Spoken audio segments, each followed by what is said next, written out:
दोस्तों, हर नौजवान युवक का यह सपना होता है कि वह अपनी अलग पहचान बनाए। पहचान उसकी योग्यता पर बनी हो, वह कुछ ऐसा कर दिखाए जिस पर उसे गर्व हो। कुछ ऐसा ही सोचना था एक व्यापारी के बेटे का। यह कहानी है जापान के एक व्यापारी की जो उस शहर का सबसे अमीर व्यक्ति था। उसके पास सब कुछ था। उसके पास किसी चीज की कोई कमी नहीं थी, केवल अपने बेटे से परेशान था। एक दिन वह व्यापारी अपने बेटे से कहता है, बेटा, तू मेरे साथ व्यापार में हाथ क्यों नहीं बढ़ाते? तुम्हें व्यापार के तौर तरीके सीख लेने चाहिए, क्योंकि भविष्य में तुम्हें यही तो करना है। यदि तुम व्यापार में हाथ नहीं बढ़ाओगे तो फिर क्या करोगे? वह नौजवान युवक अपने पिता से कुछ नहीं कहता, क्योंकि उसका व्यापार में बिल्कुल भी मन नहीं लगता था। वह दिन भर मार्शल आर्ट्स की किताबें पढ़ता, और जब भी कोई समुराई शहर में आता तो वह पूरा समय उसी के पीछे पीछे घूमता रहता। एक बार पूरे परिवार के सदस्यों ने मिलकर उसे समझाने की कोशिश की। वे कहने लगे, बेटा, तुम्हारे पास इतना बड़ा व्यापार है, फिर भी तुम अपने पिता का हाथ क्यों नहीं बढ़ाना चाहते? यदि तुम अपना व्यापार नहीं देखोगे तो फिर कौन देखेगा? इस पर वह नौजवान युवक जवाब देते हुए कहता है, मैं खुद के दम पर कुछ बनना चाहता हूं। मैं चाहता हूं कि मेरी एक अलग पहचान हो, लोग मुझे जाने, और इसलिए मैं इस देश का सर्वश्रेष्ठ धनुर्धर बनना चाहता हूं। उस युवक की यह बात सुनकर उस व्यापारी को बहुत क्रोध आया, लेकिन फिर भी उसने अपने क्रोध पर काबू पाया।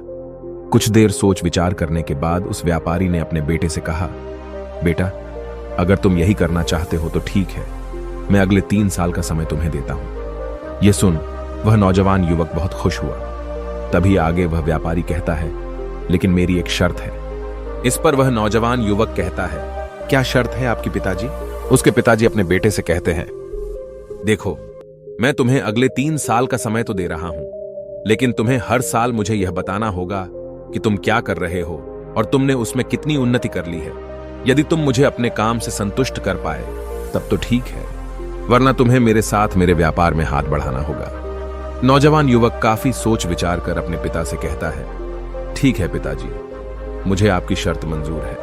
उसके ठीक 2 दिन बाद वह नौजवान युवक अपने पिता की आज्ञा लेकर धनुर्विद्या सीखने के लिए घर से निकल पड़ता है, और वह कई दिनों की यात्रा करके एक गुरु के पास पहुंचता है।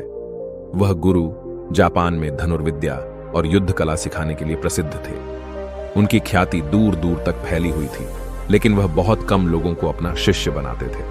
वह नौजवान युवक उन गुरु के पास पहुंचकर उन्हें प्रणाम करता है और कहता है, हे गुरुवर, मैंने आपके बारे में बहुत सुना है और इसीलिए मैं बहुत दूर से यात्रा करके आपके पास आया हूं। मैं आपसे धनुर्विद्या सीखना चाहता हूं। मैं धनुर्विद्या में बेहतर होना चाहता हूं। फिर जवान युवक सारी बातें कहता जा रहा था, लेकिन इस पर गुरुवर कुछ भी जवाब नहीं दे रहे थे। और जब कुछ देर तक उन गुरुवर ने जवाब नहीं दिया तो इस पर उस नौजवान युवक ने अपने घर पर बीती सारी बातें उन गुरु को बता दी। उसने यह बता दिया कि किस तरह से उसके पिता ने उसके सामने शर्त रखी है कि यदि वह अपने जीवन में सफल न हो पाया, उसने अपने जीवन में वह न कर पाया जो वह करना चाहता है, तो उसे उनका व्यापार आगे बढ़ाना होगा। आगे वह नौजवान युवक उन गुरुवर से कहता है, हे गुरुवर, मैं आपसे वादा करता हूं, मैं पूरी कर्तव्य निष्ठा के साथ धनुर्विद्या सीखूंगा और मैं आपका समय बर्बाद नहीं करूंगा, इसलिए कृपया करके मुझे अपना शिष्य बना लीजिए। तभी उस गुरु ने उस युवक की तरफ ध्यान से देखा। उन्होंने देखा कि वह अपने साथ काफी सामान भी लेकर आया था और उसके साथ उसके 2 सहायक भी आए हुए थे। तभी उन गुरु ने कहा, सबसे पहले यदि तुम धनुर्विद्या सीखना चाहते हो तो तुम्हें इन चीजों को छोड़ना होगा, इन चीजों का त्याग करना होगा, इसलिए इन कीमती सामानों को वापस अपने घर भेज दो। उस नौजवान युवक ने गुरु की आज्ञा का पालन किया। उसने सारा सामान अपने सहायकों के हाथों वापस घर की ओर भेज दिया। आगे गुरुवर उस नौजवान युवक से कहते हैं, देखो, यदि तुम धनुर्विद्या सीखना चाहते हो तो तुम्हें 2 शर्तें माननी होगी। इस पर वह नौजवान युवक कहता है, गुरुवर, आप जैसा भी कहें, मैं सब करने के लिए तैयार हूं, लेकिन मुझे अपना शिष्य बना लीजिए। तभी गुरुवर उस युवक को पहली शर्त बताते हुए कहते हैं, तुम्हें यहां पर सामान्य लोगों की तरह ही अपना जीवन बिताना होगा और सारे कार्य तुम्हें खुद ही करने होंगे। इस पर नौजवान युवक कहता है, जी गुरुवर, जैसा आप कहें। आगे गुरुवर उस नौजवान युवक को दूसरी शर्त बताते हुए कहते हैं, यदि एक बार तुम्हें धनुर्विद्या की शिक्षा को ग्रहण करना शुरू कर दिया तो तुम्हें उसे पूरा करना ही होगा। तुम इस बीच उसे छोड़कर नहीं जा सकते। इस पर वह नौजवान युवक कहता है, ठीक है, आप जैसा कहें, मुझे सब मंजूर है। उन गुरुवर ने उस नौजवान को अपना शिष्य बना लिया, लेकिन वो नौजवान ये नहीं जानता था कि उनके सिखाने का तरीका बहुत अलग था। एक दिन उन गुरुवर ने उस नौजवान युवक को अपने पास बुलाया और कहने लगे, बेटा, जैसे तुम उठते बैठते हो, चलते फिरते हो, जैसे तुम सांस लेते हो, वैसे ही तुम निशाना भी लगाते हो। इसलिए सबसे पहले तुम्हें सचेत होना होगा। तुम्हें जानना होगा कि तुम क्या कर रहे हो, तुम किस अवस्था में हो। तुम्हें जागरूक होने की आवश्यकता है। इसलिए आज से ही सचेत होकर सारे काम करना शुरू कर दो, और ऐसा तब तक करो जब तक यह तुम्हारा स्वभाव न बन जाए। उस युवक ने उन गुरुओं की बात मान ली। वह एकाग्र होकर अपने कामों पर ध्यान देने लगा। वह अपने चलने फिरने, अपनी सांसों पर ध्यान केंद्रित करने लगा। सुबह उठकर वह अभ्यास करता और ध्यान किया करता। शाम के 6 बजे से वह एकांत रहता और ध्यान किया करता। ध्यान करने के बाद करीब 9 बजे के बाद वह सो जाया करता और ठीक सुबह 4 बजे उठकर वह धनुर्विद्या का अभ्यास करने लगता, और यह सब उसे एकांत में रहकर ही करता था। और यह सारी क्रियाएं दोपहर के 2 बजे तक यूं ही चलती रहती, और इस समय के दौरान न तो कहीं जाना और न ही किसी से मिलना। यहां तक कि उस युवक को किसी से बात करने की भी कोई अनुमति नहीं थी, और बचे हुए 4 घंटे अर्थात दोपहर को 2 बजे से शाम को 6 बजे तक वह बाकी सभी शिष्यों के साथ मिलकर आश्रम की देखरेख करता। और वह नौजवान युवक भी अब तक पूरा मन लगाकर सीखने की कोशिश कर रहा था। लेकिन जैसे जैसे समय बीतता जा रहा था, उस नौजवान युवक का जोश ठंडा पड़ रहा था। अब उसके लिए उस आश्रम में एक एक पल बिताना बहुत मुश्किल हो रहा था। अब उस नौजवान युवक ने अपने गुरु की बातों को अनदेखा करना शुरू कर दिया था। वह उन सभी नियमों को तोड़कर अपने सभी गुरु भाइयों के साथ मिलकर गप्पे लड़ाने लगा था। वह उन्हें अपने व्यापार की बातें बताता, उसके पास क्या कुछ है। और उस नौजवान युवक को इतना अमीर पाकर कई लोग उसके मित्र भी बन चुके थे, क्योंकि वह सोचते थे कि यह तो अमीर व्यापारी का बेटा है, कभी ना कभी तो भविष्य में कोई ना कोई फायदा हमें अवश्य मिलेगा। देखते ही देखते उस नौजवान युवक और बाकी लोगों की दोस्ती और भी गहरी होती जा रही थी। अब से वह नौजवान युवक रात को सोने की बजाय अपने मित्रों के साथ मिलकर आश्रम से कहीं दूर भाग जाया करता था। जंगलों में जाकर गप्पे लड़ा था, मौज मस्ती किया करता था, और इस कारणवश वह सुबह उठ नहीं पाता था, और इसी वजह से वह कभी ध्यान भी नहीं कर पाता था। एक दिन उन गुरुवर ने उस नौजवान युवक को अपने पास बुलाया और उससे कहने लगे, बेटा, मैं जानता हूं कि तुम रात को आश्रम में नहीं रहते हो और न ही तुम एकांत में रहकर अभ्यास कर रहे हो। मैंने तुमसे पहले ही कहा था, यदि तुम्हें एक बार धनुर्विद्या की शिक्षा को आरंभ कर लिया तो तुम्हें इसे पूरा करना ही होगा। और तो और, तुमने मुझसे वादा किया था कि तुम पूरी कर्तव्य निष्ठा के साथ धनुर्विद्या की शिक्षा को ग्रहण करोगे और मेरा समय बर्बाद नहीं करोगे। और यदि तुम ऐसा ही करते रहे तो 1 साल बाद जब तुम्हारे पिता तुमसे पूछेंगे कि तुमने इस 1 साल में क्या किया, तुमने उसमें कितनी उन्नति की, तो तुम उन्हें क्या जवाब दोगे? उस वक्त उन्हें क्या मुंह दिखाओगे? इस पर वह नौजवान युवक कहता है, हे गुरुवर, आप सत्य कहते हैं। जब मैंने शुरू किया था तो मेरे अंदर उत्साह था, मेरे अंदर धनुर्विद्या सीखने की जिज्ञासा थी, लेकिन तब मैं यह नहीं जानता था कि मुझे अकेले रहकर अभ्यास करना होगा। एकांत रहकर मैं थक चुका हूं और यह मुझे बहुत कठिन लगता है। मेरा एक एक पल जैसे मुझे काटने को दौड़ता है। जब भी मैं ध्यान करने बैठता हूं तो मेरा मन यहां वहां भागता रहता है और मैं ध्यान नहीं कर पाता, और इसी कारण मेरी चिंता और भी बढ़ जाती है। मुझे समझ नहीं आता कि यदि मैं ध्यान नहीं कर पाऊंगा तो मैं अपने अभ्यास को पूरा कैसे कर पाऊंगा। और साथ ही जब मैं एकांत में रहता हूं तब भी मेरे मन में तरह तरह के विचार चलते रहते हैं। मैं इनसे पीछा छुड़ाना चाहता हूं, लेकिन मैं इनसे पीछा छुड़ा नहीं पाता। इस पर गुरुवर मुस्कुराने लगे और उस युवक से कहते हैं, बेटा, जिस अकेलेपन से तुम भागने का प्रयास कर रहे हो, इस अकेलेपन में बहुत ताकत होती है। इसे तुम्हें समझना चाहिए। किंतु फिर भी यदि तुम इस अभ्यास को बीच में छोड़कर जाना चाहते हो तो मैं तुम्हें नहीं रोकूंगा। तुम जा सकते हो, लेकिन जाने से पहले मेरी बस एक बात मान लो। इस पर नौजवान युवक कहता है, ठीक है, बताइए, आप क्या चाहते हैं? तभी गुरुवर कहते हैं, बेटा, यहां से 1 दिन की दूरी पर एक बहुत ही बड़ा पहाड़ है। तुम्हें वहां पर पूरा दिन बिताना है और सुबह तुम्हें वहां पर एक बाज नजर आएगा। उस बाज की हरकतों पर तुम्हें ध्यान देना है। ध्यान रखना, उसका तुम्हें शिकार नहीं करना।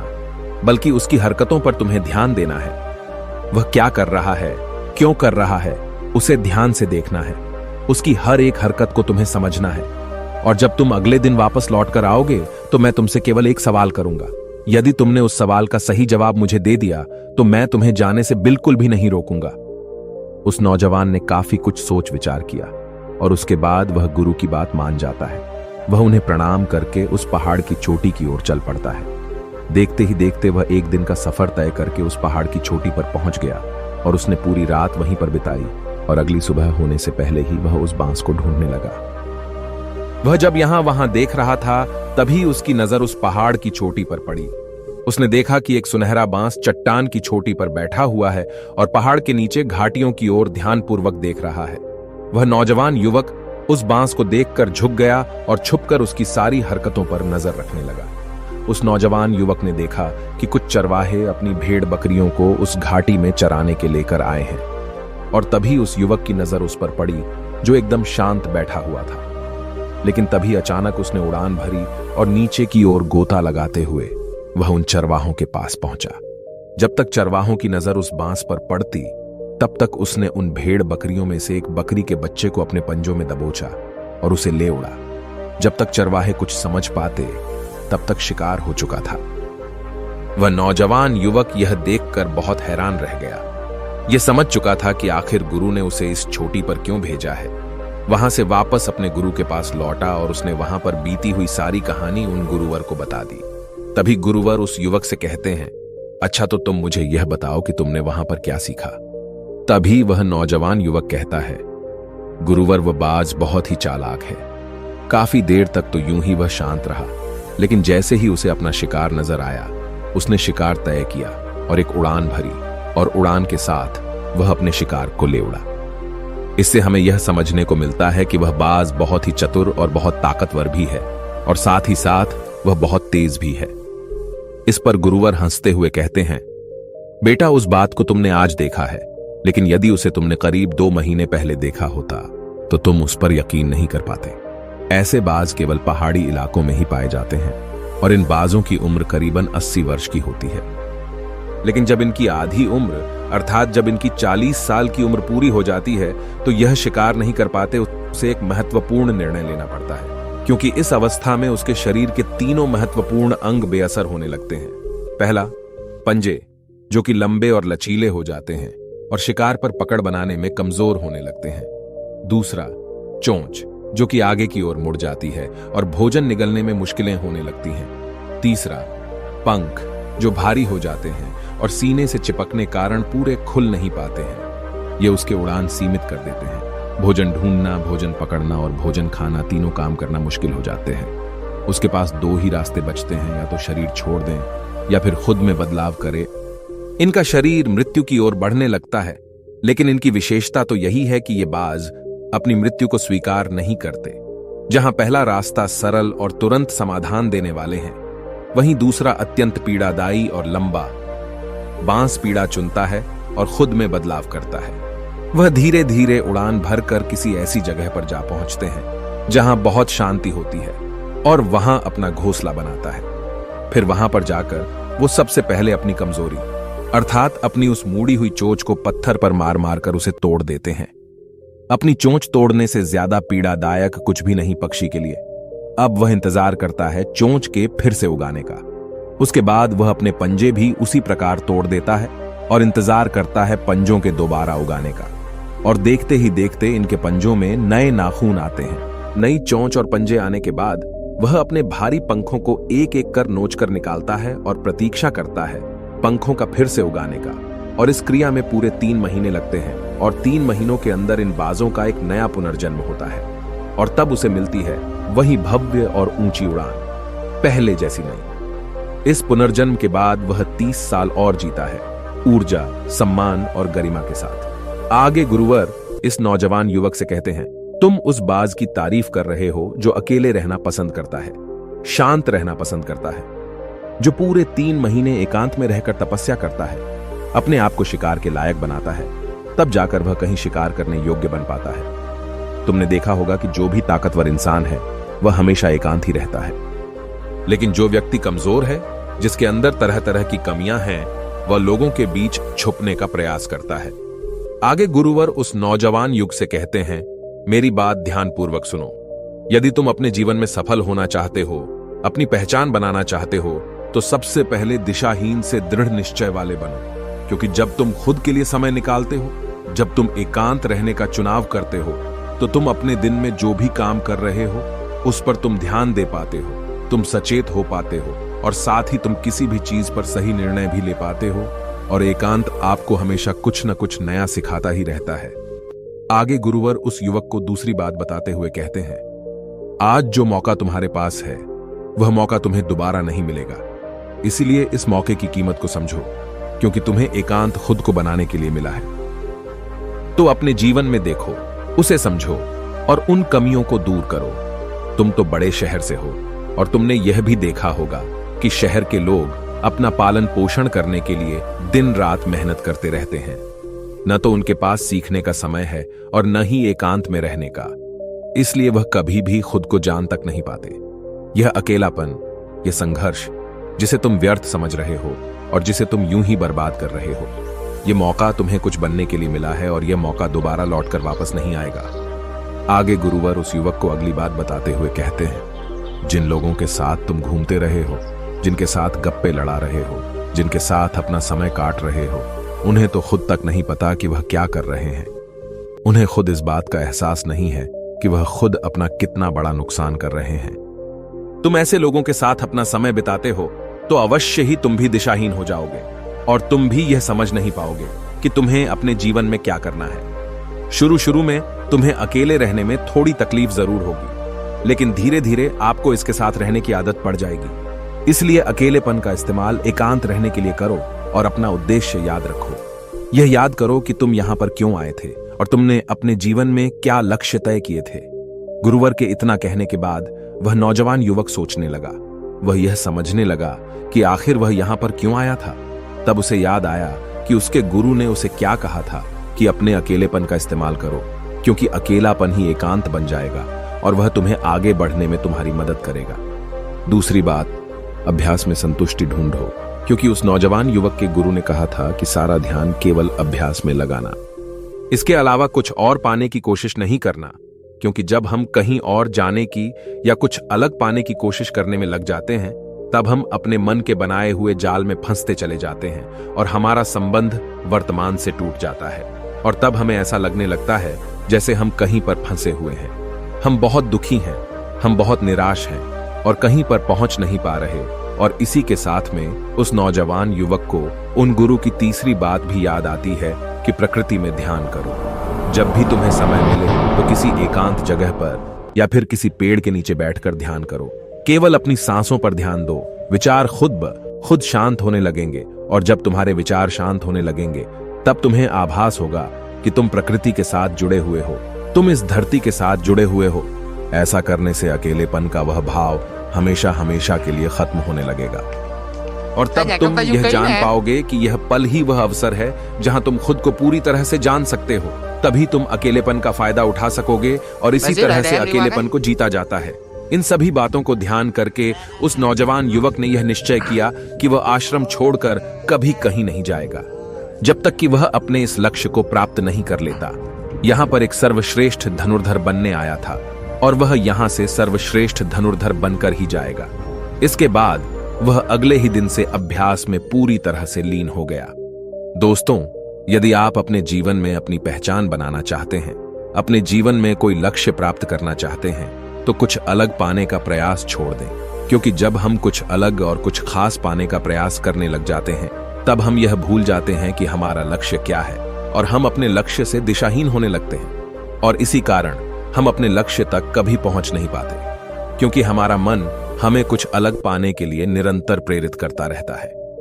और इसी कारण हम अपने मन के जाल में फंसते चले जाते हैं और हम अपने लक्ष्य पर ध्यान नहीं दे पाते। इसलिए अपने जीवन में यदि आपको कोई लक्ष्य हासिल करना है तो अधिक पाने का प्रयास छोड़कर केवल अपने अभ्यास पर ध्यान केंद्रित करें और देखना कि आप जरूर ही अपने लक्ष्य को प्राप्त कर पाएंगे। दोस्तों, आपने आज के इस वीडियो से क्या सीखा वह मुझे आप कमेंट में बता सकते हैं। इसी के साथ में उम्मीद है कि आपको आज की वीडियो पसंद आई होगी। तो इस वीडियो को उस इंसान को शेयर करें और उसी के ठीक बाद चैनल को सब्सक्राइब करें। तो चलिए फिर मिलते हैं ऐसी एक और नई वीडियो में। तब तक के लिए अपना ख्याल रखें। धन्यवाद और नमो बुद्धाय।